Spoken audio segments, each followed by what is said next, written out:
Hello, SunnBunn here. Today we are doing a bit of a different video. I came across a question on TikTok, and it was, if Pokemon were real, who would be on your team? Name 3 Pokemon. And that, of course, spurred an idea. I wanted to put together a list if Pokemon were real, and I could have a team. I'm going to do full 6 though, full 6 roster of legendary or mythical Pokemon. What would that look like? So that's what we're doing today. Pokemon number 1 is Suicune, the Aurora Pokemon. It is a water-type legendary from Gen 2. Suicune can clear pollution from lakes and rivers. If I had Suicune by my side, you betcha we'd be all over the world purifying the bodies of water that need help. Bonus points with this one is that Suicune is so elegant and beautiful and can literally walk on water. Pokemon number 2 shall be Shaman, the Gratitude Pokemon. It is a grass-type mythical from Gen 4.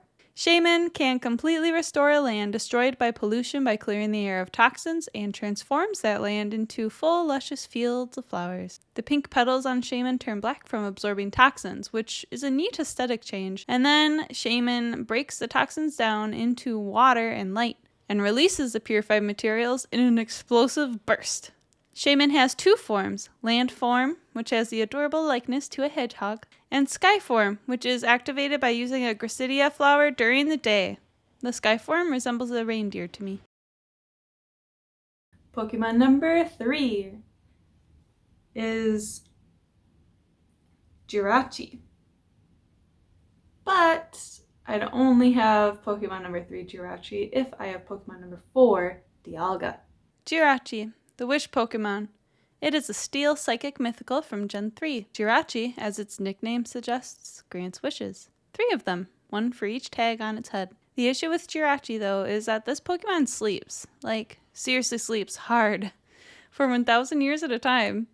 It wakes up for 1 whole week every millennium, but it can also be woken up if sung to by a voice of purity. I'd like to think I could wake it up by singing, but just in case it doesn't like my tone, I'll be sure to have a Dialga, the temporal Pokemon. It is a steel dragon legendary from Gen 4. Dialga can control time and has complete control over clocks. This Pokemon can speed up, slow down, or entirely halt time, and it can travel through time to visit the past, the present, and the future. With that handy skill in mind, Jirachi can still get fully rested, and I won't die before the cycle starts over.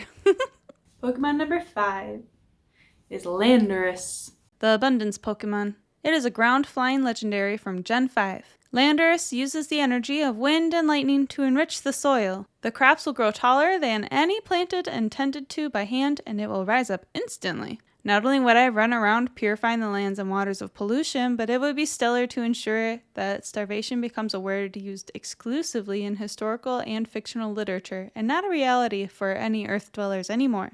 Filling up the last spot of this Pokemon roster, if Pokemon were real, for number 6 is Victini, the Victory Pokemon. It is a psychic fairy mythical from Gen 5. Victini can bring victory to the trainer that befriends it. In this scenario, that trainer is me. Securing victory in every competitive scenario I am in would be so stellar. I do my best to do that anyway, but a stat boost is always appreciated. It has an infinite store of energy within itself and can share that energy with others through touch. Also, it can turn invisible. Super cool. Victini also loves macarons, just like me. So while touring the world over to solve problems, we'll sample macarons from everywhere together. And that's all of them. Just a real short little video today. I'm interested in knowing what your roster would look like if you had to fill it with just legendary and mythical Pokemon, and why. Please tell me below in the comments, okay? Bye!